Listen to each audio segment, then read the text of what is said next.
Karena saat itu sebagai seorang wanita takut ya, apalagi mengingat kejadian bagaimana tante saya baru saja meninggal saat itu Januari 2018. Psikiater itu mengatakan ya, jangan takut. Dokter itu ya hanya membantu. Mau dokter A, B, C, mau dokter yang baik dan enggak, tetapi hasilnya nanti tetaplah di tanganku. Psikiater itu begitu jelas bahwa sesungguhnya semuanya ada di tangan Tuhan. Semuanya Tuhan yang berkehendak, itulah yang terjadi. Dalam nama Tuhan Yesus berkata-kata, perkenalkan saya Sari. Saat ini saya ada di Gereja Sejati Bangka, tetapi saya berasal dari Gereja Sejati Salatiga. Saya istri dari Diakon Henok yang saat ini bertugas di Gereja Sejati Bangka. Saat ini saya sudah dikaruniai 2 orang anak, 1 putra dan 1 putri. Bersyukur pada Tuhan, pada kesempatan kali ini saya boleh membagikan pengalaman saya bagaimana Tuhan menyertai dalam proses yang boleh saya alami. Saksi saya ini mengenai sakit yang pernah saya derita. Jadi cerita ini berawal di tahun 2018. Saya memiliki seorang tante yang pada Januari 2018 meninggal dalam keadaan yang memprihatinkan. Beliau mengidap penyakit kanker payudara. Dan saat itu sudah stadium 4. Dokter sudah dalam mengobati, dokter sudah kesulitan karena untuk perjalanan jauh saja tante saya itu merasakan sakit dalam perjalanan. Jadi kadang tante saya tidak rutin untuk berobat di rumah sakit, tapi kadang berobat di herbal. Nah saat itu keadaan tante saya sudah mulai amat sangat kurus, dari yang badannya seger, bisa beraktivitas. Kemudian menjadi Januari itu sudah semakin kurus, dan bahkan sudah kalau orang bilang hanya tinggal tulang dan kulit saja. Dan bahkan yang memprihatinkan adalah ada benjolan yang cukup besar di bagian leher dan di bagian atas payudara tante saya. Yang seperti seakan-akan kami keluarganya pun merasa takut gitu. Bagaimana ya nanti kalau benjolan itu meletus gitu. Tetapi kami ya keluarga hanya dapat berserah kepada Tuhan dan mendoakan yang terbaik. Nah, akhirnya Januari 2018 Tuhan memanggil tante saya kembali berpulang. Nah, saat itu dari peristiwa itu membuat saya semakin takut, karena sebenarnya saya juga memiliki riwayat suka merasakan nyeri di bagian payudara. Sudah mulai sebenarnya tidak baru-baru itu, tetapi sudah sejak SMP saya merasakan, tetapi belum seintens saat itu. Nah saat itu saya sudah memiliki anak ya, hampir usia 2 tahun. Nah padahal sudah saya alami, tetapi waktu itu sakitnya atau nyerinya itu belum seintens saat itu tahun 2018. Nah satu saya bercerita kepada suami, gimana ya gitu. Tiba-tiba aku merasakan rasa yang sangat takut gitu setelah melihat kematian daripada tante saya gitu. Bagaimana nanti kalau aku seperti itu ya gitu. Saya ceritakan ya. Sebenarnya yang membuat saya untuk ragu untuk periksa ke dokter adalah karena kadang ada dan kadang tidak benjolan itu di bagian payudara sebelah kanan. Saya pikir ya itu paling hanya nyeri aja kalau mau datang bulan. Tetapi sebenarnya saya juga merasakan kekhawatiran karena sebenarnya nyeri itu semakin sering dan semakin terasa sakit. Cuman kadang sebagai manusia takut ya kalau kita mau kontrol ke dokter gitu atau periksa gitu. Tapi dari peristiwa meninggalnya tante saya itu membuat saya semakin takut, dan sebenarnya ada keinginan untuk periksa gitu. Supaya apa? Tante saya sempat berpesan ya gitu. Mungkin di keluarga kita ada gen gitu ya, jadi keturunan gitu mengalami tumor atau kanker ini. Jadi kalau seandainya kita merasa ada benjolan atau apa gitu, sebaiknya langsung diperiksakan lah gitu. Jangan ditunda-tunda seperti beliau seperti itu. Nah saat itu saya mulai takut ya, dan gimana ya, saya berunding dengan suami saya. Gimana ya, apakah aku perlu untuk periksa ke dokter? Tapi saat ini gimana ya, anak saya masih 2 tahun kurang, masih menyusu ASI dan tidak mau formula. Tapi kayak dipikir-pikir ya, cobalah ayo kita coba dulu gitu. Apa salahnya kita konsultasi dulu kepada dokter. Nah, waktu saya ke dokter, saya memakai BPJS dan harus ke fase 1. Nah, Di dokter Vaskes 1 saat saya datang, saya menyampaikan keluhan saya, nyeri, lalu kadang ada benjolan, walaupun saya merasakan tuh tidak selalu gitu. Terus dokter bilang, ya sudah saya periksa.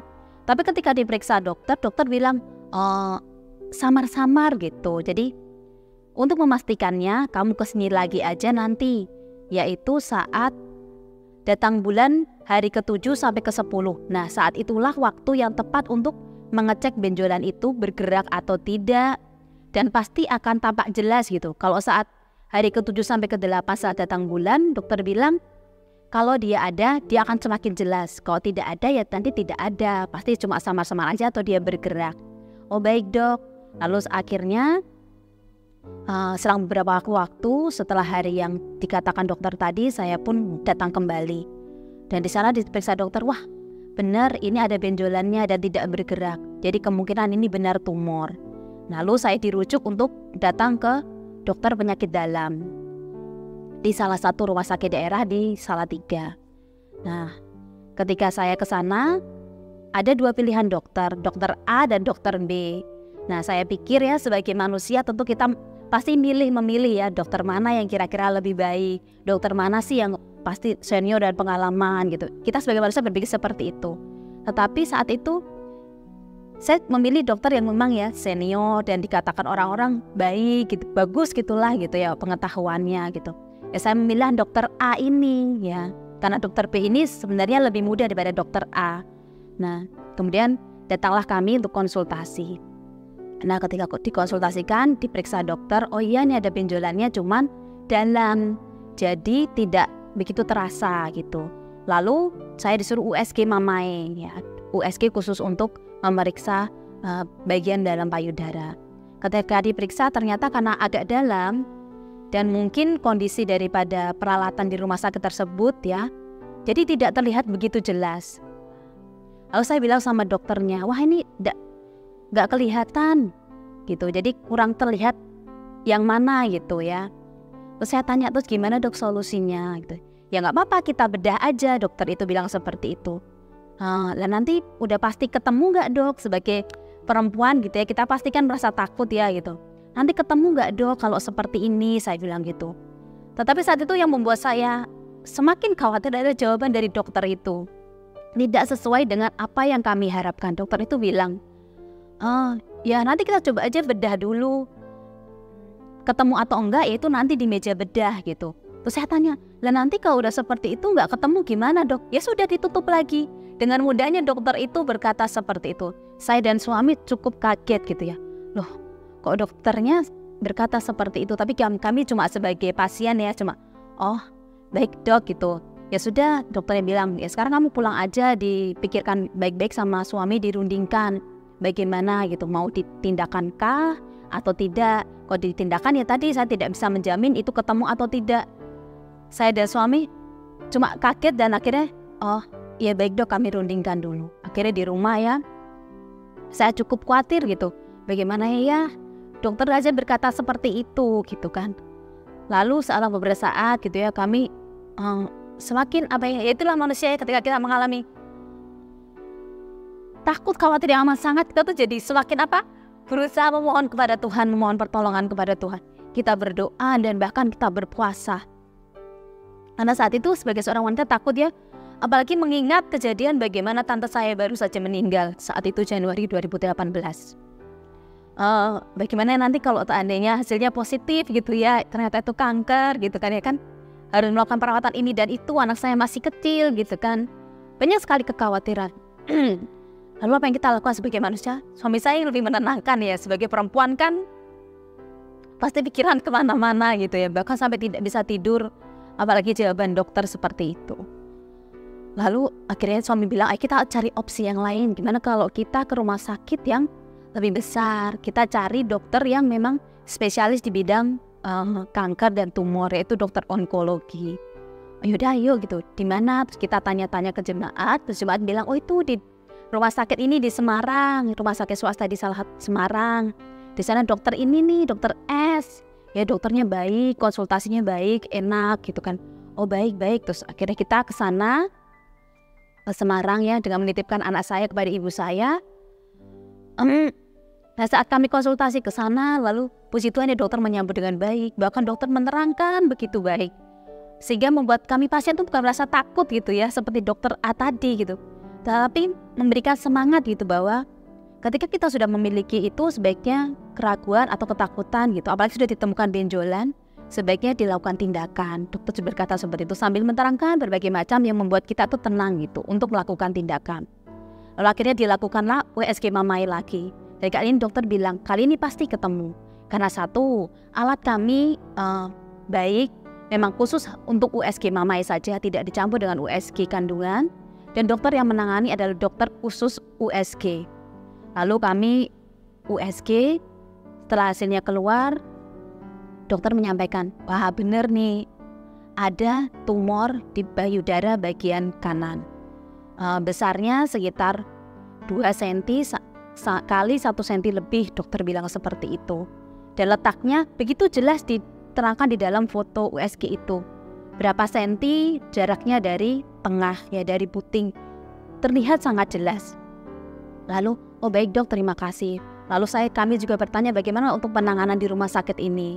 Ternyata dokter menjelaskan, ya datang saja ke bagian administrasi. Lalu kami bertanya, lalu diberikanlah rekapan kira-kira habisnya berapa apabila kami melakukan tindakan di situ. Oh baik, terima kasih, kalau gitu biarlah ini menjadi pertimbangan kami. Ya, saat itu kami banyak pertimbangan ya, karena memang kalau dengan mandiri otomatis biayanya akan cukup besar. Akhirnya kami timbang-timbang lagi, ya udah kita pulang dulu, kita timbang-timbang lagi sambil membawa hasil USG dari rumah sakit swasta di Semarang tersebut. Kami pulang, lalu bagaimana ya, terus kita memikir ini dan itu, ya anak. Terus suami saya juga bilang, gimana, siap nggak gitu ya, dengan hasil yang nanti akan akan diketahui setelah nanti operasi. Saya sebagai seorang perempuan memikirkan banyak hal gitu ya, takut sebenarnya. Tapi akhirnya, ya kita doa deh gitu. Berhari-hari kita doa dan puasa. Suatu malam, suami sudah tertidur, mungkin lelah ya. Lalu anak saya juga udah tidur, saya belum tidur waktu itu, hampir tengah malam. Tiba-tiba saat saya melamun gitu ya, Tuhan, saya harus bagaimana gitu. Lalu tiba-tiba seperti ada yang berbisik kepada saya.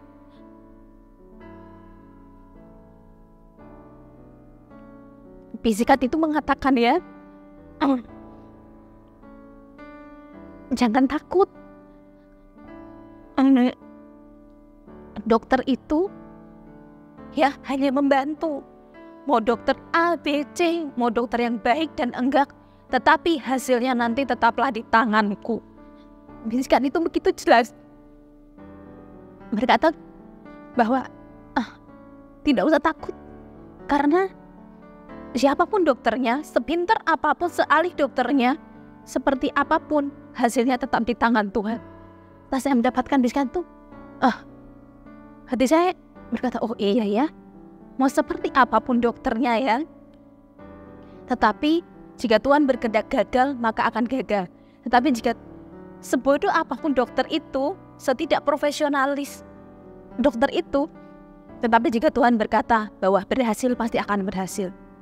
Itu menjadi suatu kekuatan bagi saya. Lalu saya bangunkan suami saya, ya bangun, barusan aku kok merasakan Tuhan berkata ya, atau saya ceritakan, lalu kami, oh benar, yaudah kita berdoa, besok kita ke dokter, kita coba dokter yang B, karena di rumah sakit daerah di Salatiga itu ada dokter A dan B. Saat itu kami milih A.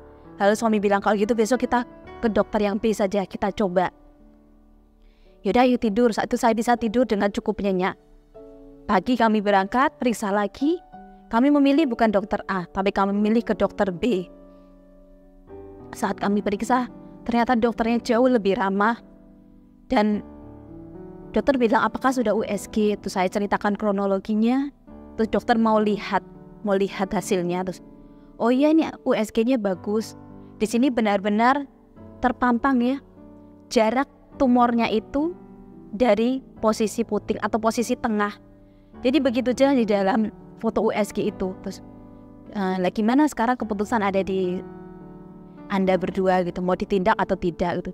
Kalau nanti hasilnya positif bagaimana dok gitu. ya nggak apa-apa, tetap dilakukan kemo, tetapi setidaknya kan kita tahu lebih awal. Dokternya jauh lebih menenangkan. Oh baiklah gitu, kalau gitu gimana, mau atur jadwal nggak? Si dokter bilang seperti itu. Akhirnya kami, sebentar ya dok gitu ya, kami pikir dulu sebentar di luar. Oh ya udah nggak apa-apa. Akhirnya kami keluar, kami berdoa sebentar. Akhirnya entah kenapa saat itu hati saya yakin nggak apa-apa. Apapun hasilnya lebih baik ketahuan di awal daripada nanti di akhir. Akhirnya kami bilang dokter, baik dok, kami buat janji. Akhirnya dokter bilang, oh baik kalau begitu besok ya. Hari Senin datang, nanti hari Selasa saya bisa tindak karena saat itu saya ada jadwal operasinya hari Selasa. Oh baik dok. Akhirnya waktu itu sudah bulan Februari. Udah bulan Februari karena saya ingat jelas karena Maret itu ada ulang tahun putra saya. Akhirnya saya sapih secara mendadak untuk saya dapat melakukan tindakan operasi itu. Akhirnya waktu saat saya sudah dirawat inap, hari Senin saya datang ya, dalam keadaan sehat karena memang sebenarnya saya sehat gitu, tidak merasakan bagaimana gitu ya.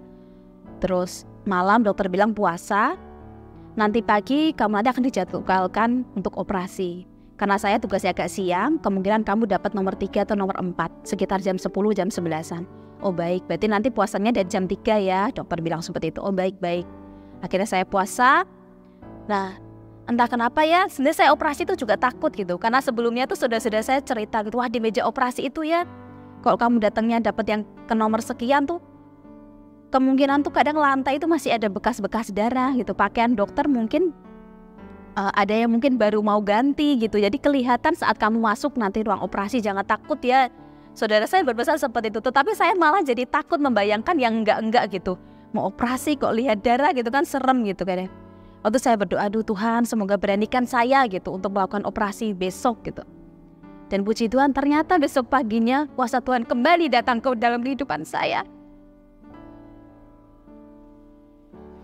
Yang tadinya saya sekitar nomor 4, sekitar jam 10 dan 11, ternyata saat itu saya dialihkan ke nomor 1. Jadi dokter yang menangani saya tidak bisa siang, jadi dia harus melakukan operasi, jadwalnya tukeran dengan dokter yang satunya. Saya mendapatkan giliran pertama waktu keluar dari ruangan rawat inap, saya diganti pakaian. Lalu saya dibawa dengan ranjang dorong ya untuk masuk ambulan untuk ke ruangan operasi. Saat saya di depan pintu operasi di mobil itu saya rasanya deg-degan, aduh ya gimana ya, deg-degan banget nih, dibilang gitu. Terus suami saya, tenang, tarik nafas, doa, dibilang gitu. Terus ya saya cuma bisa melafalkan doa gitu ya selagi dalam perjalanan menuju ruang operasi. Ketika sampai depan pintu ruang operasi, perawat bilang sudah ya, yang mengantarkan hanya bisa sampai sini, nggak bisa masuk ke ruang persiapan. Oh baiklah, kalau kami doa bersama sebentar, saya dibawa masuk. Di ruang persiapan itu cuma ada saya, dan ruangan itu dalam keadaan bersih, tidak berbau anyir karena memang masih pagi. Dan saya adalah giliran yang pertama. Dan entah kenapa saat saya dibawa masuk ke ruang persiapan itu, rasa takut saya tadi itu seperti hilang. Saya seperti anak kecil yang polos ya, cuma lihat kanan kiri. Hanya seperti itu, saya sampai heran. Rasa takut itu benar-benar hilang dan tidak saya rasakan sama sekali. Lalu saya dibawa masuk ke ruang operasi oleh perawat. Saya masuk ke dalam ruang operasi yang dipenuhi dengan lampu, melihat peralatan untuk operasi, tapi benar-benar tidak ada rasa takut sama sekali. Seperti Tuhan cabut rasa takut saya. Lalu saat itu dokter anestesinya perempuan, dia bertanya kepada saya, anaknya berapa? Nanti kalau sudah saya suntik, pasti lama-lama kamu tertidur sendiri. Lalu benar saya hanya ditanyai anaknya berapa, umur berapa gitu ya, tinggalnya di mana. Tahu-tahu saya sudah tidak sadar begitu saja. Dan ketika saya sadar, saya sudah ada di ruang rawat inap. Dan saat saya bangun dia gitu, saya bersyukur gitu karena suami bisa menemani. Dan saat itu proses operasi berjalan dengan lancar.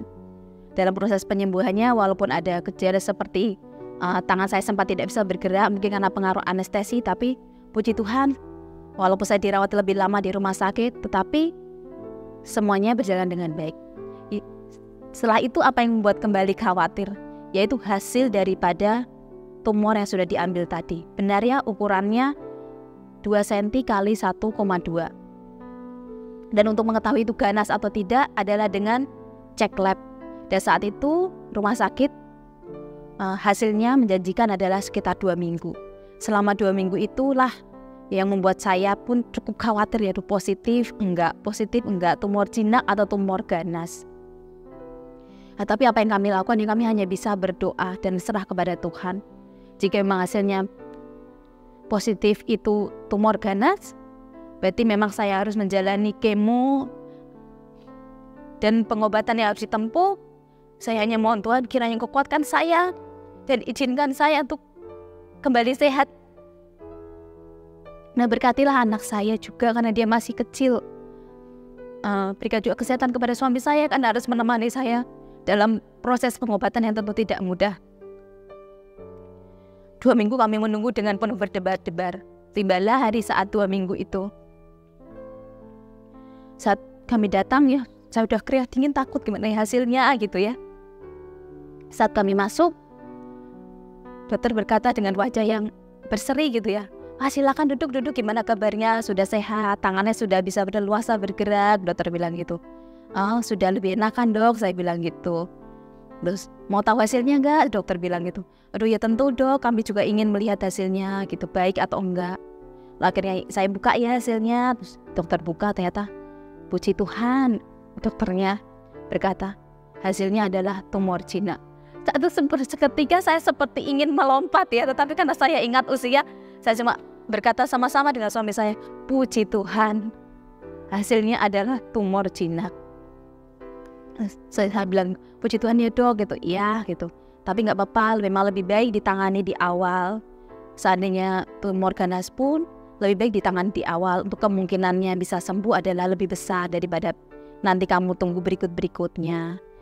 Saat itu setelah saya keluar dari ruangan dokter ya, saya amat bersuka cita bersama suami. Ternyata Tuhan begitu baik menyertai dari proses awal saya yang memberanikan diri untuk melakukan prosedur operasi pengangkatan tumor itu, sampai dengan untuk mengetahui hasil daripada cek lab hasil tumor tadi, apakah tumor ganas ataukah tumor jinak. Tetapi setelah melihat hasilnya ya, saya jadi lebih semakin bersyukur sekali kepada Tuhan. Ternyata Tuhan itu begitu baik. Di dalam kehidupan saya. Saat itu juga kami disadarkan ya bahwa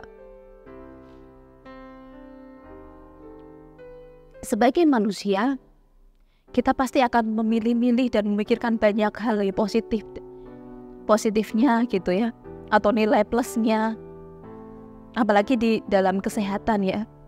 Tetapi dari kejadian ini membuat kami juga mengetahui satu hal yang pasti, bahwa keberhasilan daripada pengobatan dokter, keberhasilan dari pengobatan obat-obatan yang kita ambil, semuanya itu keberhasilan itu bukan di tangan manusia. Manusia itu hanya perantara dari Tuhan. Karena sesungguhnya seperti bisikan Tuhan yang saya alami tadi ya, bahwa sesungguhnya semuanya ada di tangan Tuhan. Semuanya Tuhan yang berkehendak, itulah yang terjadi. Jadi saudara-saudara terkasih dalam Tuhan, biar akhirnya kesaksian yang boleh saya bagikan pada saat ini juga turut ya menguatkan iman saudara-saudara sekalian yang mungkin kadang masih merasa takut ya dalam mengambil suatu pilihan. Yakin dan percayalah, karena Tuhanlah, kehendak Tuhanlah yang pasti akan terjadi dalam kehidupan kita. Kita manusia hanya bisa berserah, bersandar, berdoa kepada Tuhan agar menyertai setiap usaha yang kita lakukan.